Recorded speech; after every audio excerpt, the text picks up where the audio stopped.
Steve की सलमान भाई जैसी ड्राइविंग से लेके वेकना के फायर अटैक तक हमें सब कुछ देखने को मिला स्ट्रेंजर थिंग्स के सीजन 5 के इस टीजर के अंदर। चलो इस टीजर के बारे में बात करते हैं और ट्राई करते हैं इस टीजर का ब्रेक डाउन करने का। So without wasting any time let's begin the video. तो टीजर की शुरुआत में हमें स्टीव और बाकी मेन कैरेक्टर्स दिखाए जाते हैं जो कि एक साथ हैं और ये लोग रेडियो से कुछ कर रहे हैं। प्रोबेबली ये लोग रेडियो का यूज कर रहे हैं अपने आप को अपसाइड डाउन से कनेक्ट करने के लिए, क्योंकि सीजन 1 के अंदर भी इन्होंने कुछ ऐसा ही किया था। इन्होंने रेडियो का यूज किया था ताकि ये लोग अपसाइड डाउन में जा सकें। या तो ये भी हो सकता है कि ये लोग रेडियो का यूज कर रहे हो ताकि 11 की पावर और भी ज्यादा इंक्रीज हो सके। और हमें सीन में पता चलता है कि धीरे धीरे जो रेडियो की फ्रीक्वेंसी है वो बढ़ रही है। एक सीन के अंदर हमें दिखाया जाता है कि टाउन के अंदर जो लोग हैं वो अब शेल्टर में रह रहे हैं, क्योंकि सीजन 4 की एंडिंग के अंदर हमने देखा था कि वेकना ने किसी तरीके से इस वाले वर्ल्ड पे अटैक कर दिया है, जिसकी वजह से जो यहाँ का हॉकिंस शहर है वो थोड़ा सा डिस्ट्रॉय हो चुका है। और जो एरिया डिस्ट्रॉय हुआ है प्रोबेबली उस एरिया के लोग अब शेल्टर में रह रहे हों और इस शेल्टर के नाम हमें मिलिट्री भी देखने को मिलती है। इसका मतलब अब मिलिट्री भी यहाँ पे पूरी तरीके से इन्वॉल्व हो चुकी है and will is still connected to वेकना। तो ये चीज तो काफी क्लियर है कि जो विल का कैरेक्टर है वो अभी भी किसी ना किसी तरीके से वेकना से कनेक्टेड है। और मेरे हिसाब से इस फाइनल सीजन के अंदर विल का कैरेक्टर या रोल बहुत ही ज्यादा बड़ा होगा। प्रोबेबली यही कुछ करेगा जिसकी वजह से वेकना खत्म हो जाए। फिर हमें पता चलता है कि जो मैक्स का कैरेक्टर है वो अभी भी कोमा में है, बट वो भी कनेक्टेड है वेकना से, क्योंकि उसे बार बार अपसाइड डाउन के सपने आ रहे हैं। और हो सकता है कि जैसे सीजन 1 में वेकना ने विल का यूज किया था इन लोगों से कम्युनिकेट करने के लिए, वैसे ही इस सीजन में वो यूज करे मैक्स का। और मिलिट्री के जो लोग हैं वो ट्राई कर रहे हैं कि जो गेट 11 ने खोला था सीजन 1 के अंदर अपसाइड डाउन का, वो लोगों से किसी तरीके से बंद कर दें।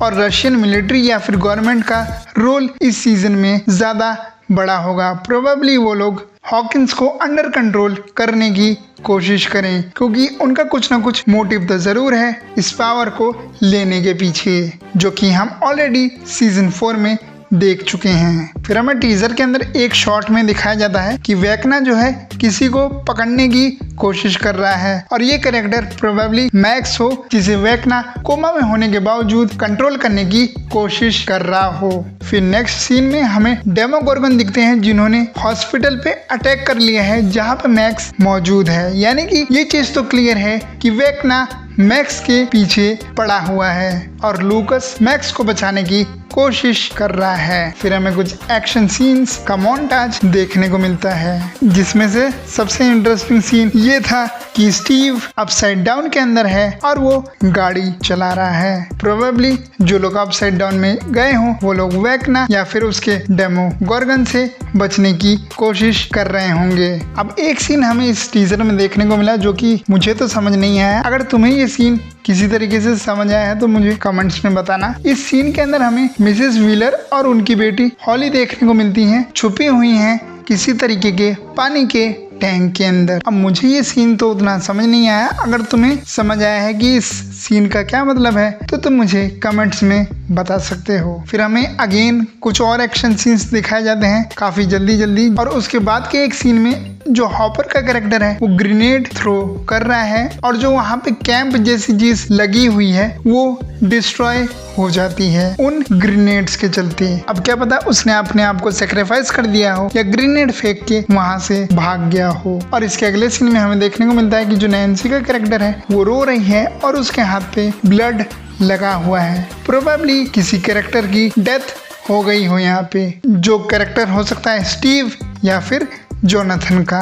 फिर हमें 11 के कुछ सीन्स दिखाए जाते हैं जो कि इस टीजर में बहुत ही कम थे, जो कि बिल्कुल ही रेडी है वेकना से लड़ने के लिए और हॉपर उसे मोटिवेट कर रहा है। और फिर टीजर के लास्ट सीन के अंदर हमें आवाज सुनाई देती है वेकना की, जो कि कहता है फाउंड यू। फिर हमें वेकना फायर अटैक करते हुए दिखाया जाता है और इसी के साथ ये टीजर यहीं पे खत्म हो जाता है। तो मुझे तो ये टीजर काफी अच्छा लगा और स्ट्रेंजर थिंग्स के लास्ट सीजन के लिए तो मैं ऑलरेडी बहुत ही ज्यादा एक्साइटेड हूँ। और अपने ओपिनियन इस टीजर से रिलेटेड तो मुझे कमेंट्स में दे सकते हो। विद दैट आज की इस वीडियो को यहीं पे एंड करते हैं। मैं मिलता हूं तुम्हें किसी और वीडियो में, तब तक के लिए थैंक्स फॉर वॉचिंग।